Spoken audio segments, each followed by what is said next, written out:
বারুইপুরে যে ঘটনা ঘটেছে অত্যন্ত নিন্দাজনক ঘটনা। যারা বলেছিল ভরসা ইন আর ভয় আউট, তাদের আমলে বিজেপির নেতা এসে থানা থেকে যার নামে অভিযোগ আছে তাদেরকে ছাড়িয়ে নিয়ে চলে যাচ্ছে। আমরা কোন রাজ্যে বসবাস করছি? সেই কোনো না কোনো জায়গায় ঘুরে ফিরে এসে রেপ হয়ে গেলে বলতো লাভ অ্যাফেয়ার আছে, খদ্দের ধরছে, সেই জায়গায় কি আসছে? শহীদ থাকলে যেমন একটু ব্যথা জট্টর আছে, একটু ওই ধরনের হচ্ছে, এইগুলো কি ঘুরিয়ে ফিরিয়ে আসছে? এখন দেখার বিষয়, বিজেপির কাছে একটা বড় চ্যালেঞ্জ, শুভেন্দু অধিকারী মহাশয় রাজ্যের মুখ্যমন্ত্রীর কাছে একটা বড় চ্যালেঞ্জ, এটা তিনি কিভাবে গ্রহণ করছে। তবে আমরাও লক্ষ্য রাখছি, কোনোভাবেই ছাড় হবে না, কোনোভাবেই ছাড় হবে না। জয়নগরে যেমন একটি বাচ্চা মেয়েকে রেপ করেছিল, সেখানে আমি পৌঁছে গেছিলাম, প্রতিবাদ করেছিলাম। এখানেও আজকে মেয়েটির বাবার সাথে কথা হয়েছে আমার, আজকে যাওয়ার ছিল, বিশেষ কারণে আমি যেতে পারিনি, আমি আগামীতে যাচ্ছি। মেয়েটির বাবার সাথে, পরিবারের সাথে কথা হয়েছে আমার, যে এটাও কোনোভাবে ছাড় হবে না। যা আইনি পরিষেবা লাগবে সমস্তটা আমি দেবো, এটা ওনাদেরকে আমি কমিটমেন্ট করেছি। এই ঘটনায় দুজনকে গ্রেফতারও করা হয়েছে এবং বলছে যে এই ঘটনাতে যারা জড়িত অবশ্যই সাজা হবে, এবং পাশাপাশি যারা এই সমস্ত ঘটনায় ভাঙচুর করেছে বা ক্ষতি করেছে তাদেরকেও কিন্তু কড়াভাবে দেখা হচ্ছে। না দেখুন, একটা কথা হচ্ছে, এই জায়গায় যেত না তো, ভাঙচুর যেগুলো বলছেন এই জায়গায় কি অব্দি যেতই না। সাধারণ মানুষ যারা অভিযুক্ত তাদেরকে নিয়ে এসে যখন পুলিশের হাতে তুলে দিচ্ছে, পুলিশ কিভাবে ছেড়ে দেয়? এখন তো দরকার, যা থানার কনসার্ন অফিসার ছিলেন, যে ছেড়েছেন, তার বিরুদ্ধে ব্যবস্থা গ্রহণ করা। এই হতো না, ধর্ষণ করার পরে, লাশটা উদ্ধারের পরে যারা ধর্ষণ করে খুন করেছে তাদেরকেও যখন পর্যন্ত তাদেরকে পুলিশ হাতে তুলে দিল, তার আগে পর্যন্ত একটা কোনো ঘটনা ঘটেছে দেখাতে পারবেন? আমার তো মনে একটা কোনো ঘটনা ঘটেনি। মানুষ কখন ক্ষোভ আসলো, মানুষ কখন এই ধরনের জমায়েত শুরু করলো? যখন থানা ওই যার নামে অভিযোগ আছে তাকে ছেড়ে দিল।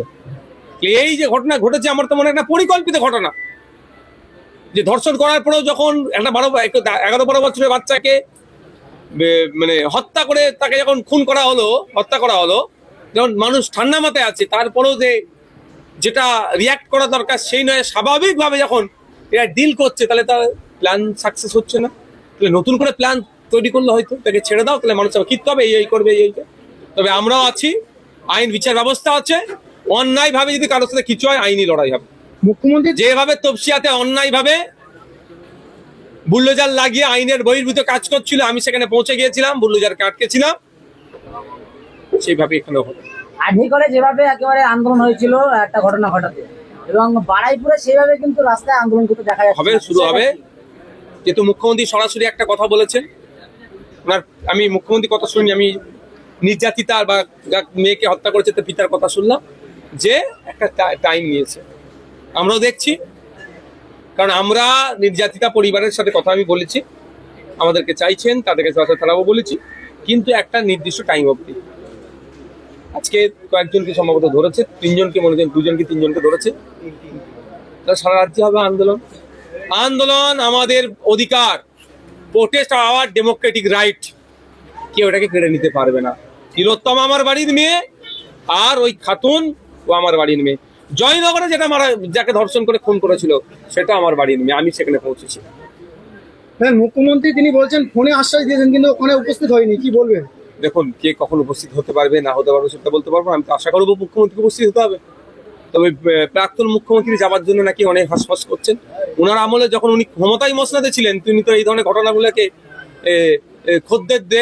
খদ্দের ধরছিল, লাভ অ্যাফেয়ার, প্রেগনেন্ট ছিল বলে চালিয়ে দেওয়ার চেষ্টা করেছিলেন। এখন অবশ্যই যাওয়া দরকার, বিজেপির পার্টির পক্ষ থেকে যাওয়া দরকার, মুখ্যমন্ত্রীর যাওয়া দরকার। এই ধরনের একটা যে ঘটনা ঘটেছে, এটাকে তো কোনো মতেই এই ঘটনা বাড়তে দেওয়া যায় না। আজকে 2 মাস এই সরকার চলছে, এই 2 মাসের মধ্যে প্রায় রাজ্যে 7 থেকে 8টা এই ধরনের ধর্ষণের কাণ্ড ঘটে গেল। তাহলে নারী নিরাপত্তা, নারী সুরক্ষা কোথায়? প্রশ্ন থেকে যাচ্ছে। ফেসবুকে একটা বড় দাবি তুলছে যে আসল তৃণমূল দাবি করছে দুই পক্ষই, কিন্তু এলাকার বিধায়ক বা এমপিদের এলাকায় দেখা যাচ্ছে। ওই শুধু কলকাতাতে আর ফেসবুকে হচ্ছে, এলাকায় গেলে বুঝতে পারবে। হ্যাঁ, শওকত মোল্লাকে আবারও জীবনতলা চত্বরে ঘোরানো হলো, কি বলবেন? আমি ওসব নিয়ে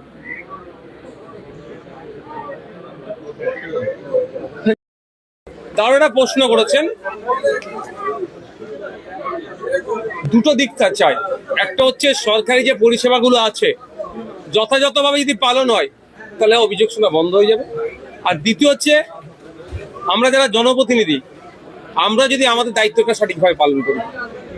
আর তৃতীয়ত হচ্ছে আমাদের দেশ বা বাংলাকে যদি আমরা উন্নততর করতে যতক্ষণ না পারছি এই অভিযোগ থাকবে।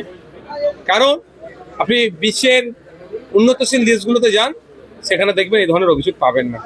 কারণ অভিযোগ কোনগুলো করছে সেগুলো সব পরিষেবায় অলরেডি তারা পেয়ে যাচ্ছে, যেগুলো পাচ্ছে না বলে তো অভিযোগটা করছে। রাস্তা নেই, ড্রেন নাই, ICDS স্কুলের ঠিকঠাক পরিকাঠামো নাই, এগুলো উন্নততর দেশগুলো দেখবেন সবগুলি পেয়ে আছে তারা, এই তাদের অভিযোগ নেই। সরকার পরিবর্তন হয়েছে, কিন্তু কি এই এলাকার ডেভেলপ বা সবকিছু পরিবর্তন কি করতে হবে।